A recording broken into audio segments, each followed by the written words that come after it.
Cricket வரலாற்றிலேயே ஒரு அணியில் 5 வீரர்கள் சதமடித்தும் அந்த அணி தோல்வியை தழுவிய மோசமான சாதனையை இந்திய அணி படைத்திருக்கிறது.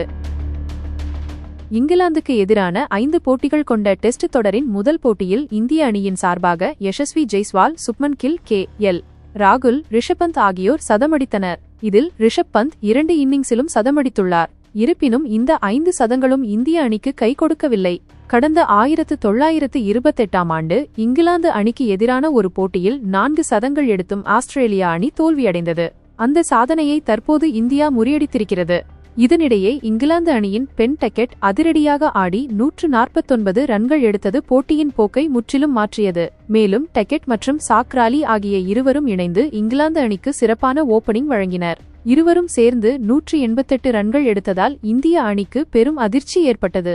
மேலும் இந்திய அணி பவுலிங்கிலும் சில தவறுகளை செய்தது. இதைத் தொடர்ந்து இப்போட்டியில் இங்கிலாந்து அணி 5 விக்கெட் வித்தியாசத்தில் அபார வெற்றி பெற்றது குறிப்பிடத்தக்கது.